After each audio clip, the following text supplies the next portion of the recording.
नमस्कार दोस्तों। हरियाणा में वोटिंग खत्म हो गई है और 1024 प्रत्याशियों का किस्मत ईवीएम के हवाले हो गई है। पब्लिक ने अपना फैसला सुना दिया है। 8 अक्टूबर को काउंटिंग होगी, लेकिन जो मिजाज है वोटर्स का, जो राजनीतिक पंडित कह रहे हैं और उससे इतर जो एग्जिट पोल दावा कर रहे हैं, एक नहीं 7 एग्जिट पोल, तो माजरा कुछ बदला हुआ लगता है। क्या सत्ता का पता बदल रहा है?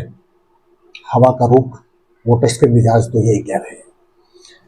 एग्जिट पोल की माने तो कांग्रेस का 10 साल का सत्ता का सूखा खत्म होने जा रहा है। कांग्रेस सरकार बना सकती है एग्जिट पोल के लिहाज से, क्योंकि एक भी एग्जिट पोल में अंतर्विरोध नहीं है। जैसा लोकसभा चुनाव में था, कहा बीजेपी 300 प्लस जाएगी, 200 से नीचे आ जाएगी, इस पर अंतर्विरोध थे, बहस मुबाहिसे थे। लेकिन हरियाणा को लेकर ऐसी स्थितियां नहीं है। वैसे एग्जिट पोल को लेकर ये होता है, यदि कांग्रेस की स्थिति खराब होती, एग्जिट पोल खराब बताते, तो कांग्रेसी कहते नहीं एग्जिट पोल फर्जी है। ये चलन हो गया है, रिवाज बन गया है। अब बीजेपी कह रही है कि एग्जिट पोल कुछ नहीं, फर्जी है। नायब सैनी भी कह रहे हैं कि हम 8 अक्टूबर को रिजल्ट जो आएंगे उसमें बीजेपी हैट्रिक लगाएगी और हम सरकार बनाने जा रहे हैं तीसरी बार। लेकिन जो मिजाज है पूरे दिन का और जो लबोलुआब है, जो निष्कर्ष है, जो विश्लेषण है, उसके आधार पर और एग्जिट पोल के आधार पर, और जो पत्रकारों ने देखा समझा और उसके बाद का जो आकलन है, वो ये कहता है कि भाजपा भगवा खेमे में इस बार उदासी का आलम है। दावे कर रहे हैं, ठीक है, खट्टर ने भी कहा है, सैनी ने भी कहा, सब करते हैं। लेकिन इस बार यदि एग्जिट पोल की देखा जाए तो कांग्रेस को कोई भी 40 से नीचे सीटें नहीं दे रहा, बल्कि 50 से 64 तक का एवरेज वो शो कर रही है। और बीजेपी 20 से 28, 30, बस ये आप भी जानते हैं। बहुमत का आंकड़ा जो है वो 46 का है हरियाणा में। इस तरीके से कांग्रेस अकेले अपने बलबूते पर बहुमत हासिल करने जा रही है और 10 साल बाद कांग्रेस सत्तासीन हो सकती है हरियाणा में।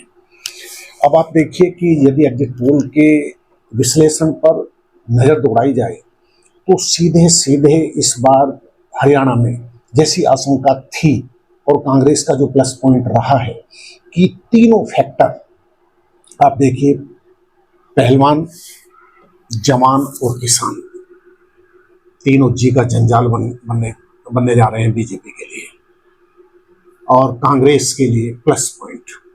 अब नजर दौड़ाई जाए तो देखिए, किसान आंदोलन नुकसान पहुंचा है भाजपा, और ये भी सच है कि केंद्र की लापरवाही समझिए, उसकी अप्रोच समझिए, आंदोलन को ट्रीट करने के तौर तरीके समझिए, नुकसान सैनी सरकार को भोगना पड़ेगा।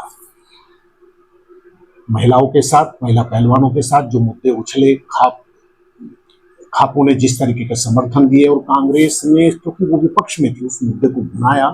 राहुल गांधी से लेकर प्रियंका से लेकर और बाकी जो वक्ता हैं उनके स्टार प्रचारक, उन्होंने इस मुद्दे को कैश करने में सफलता हासिल की। और वहीं बीजेपी खेमे में उदासीनता पसरी रही। और आप देखेंगे कि खट्टर को हटाया भी, मोदी के बहुत प्रिय थे, सब दावेदारों को से ऊपर तरजीह देते हुए खट्टर को सत्ता सौंपी थी पीएम मोदी। वो संघ के दिनों के, संघर्ष के दिनों के उनके साथ ही रहे हैं। लेकिन उसके बाद नायब सैनी के सरताज सौंपा गया, दुष्यंत चौटाला ने गठबंधन तोड़ दिया, लेकिन मामला जमा नहीं। सैलजा कांड को बीजेपी ने भुनाने की कोशिश की, लेकिन चुनाव प्रचार खत्म होने के आखिरी दिन राहुल गांधी का जो धोबी पाठ है, अशोक तंवर, उन्हें वो कांग्रेसी बना ले गए।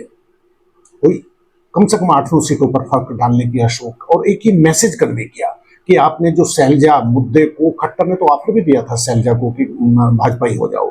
खैर, जब दिन अच्छे होते हैं, हुड्डा ने इस बार अपने स्वभाव के विपरीत शांत स्वभाव दिखाया और सीएम के मुद्दे पर उन्होंने बहुत ही संयत भाषण दिए हैं। यही सैलजा ने किया है कि होगा तय, तब की तब देखेंगे। और ये तय है कि कसमकस तो होगी, लेकिन बात सवाल सत्ता की है।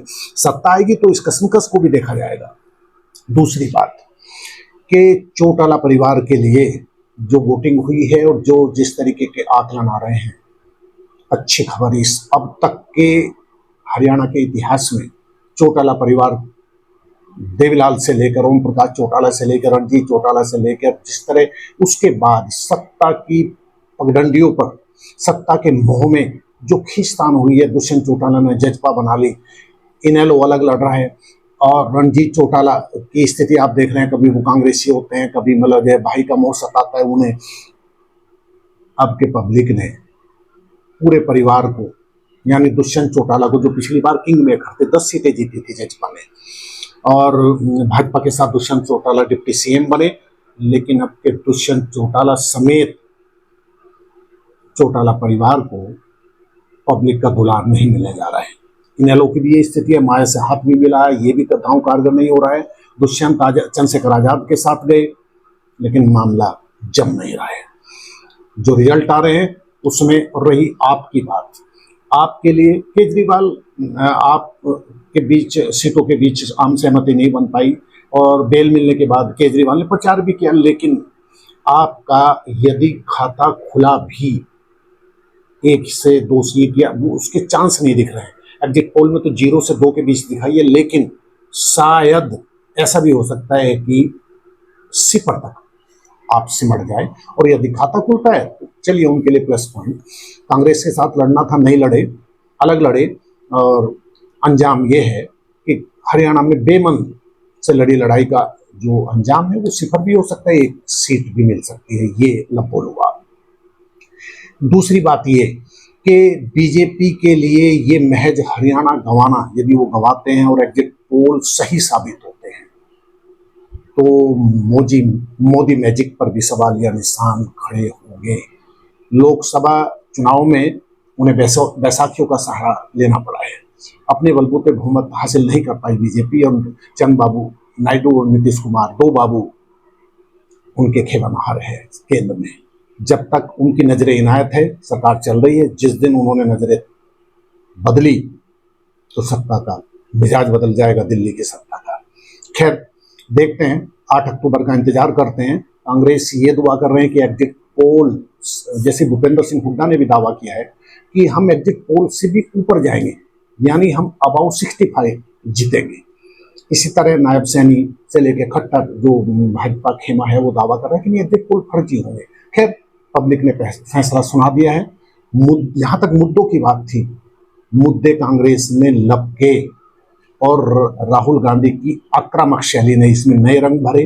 किसान आंदोलन से लेकर अग्निवीर योजना से लेकर बेरोजगारी, मुद्दे तो बड़े थे।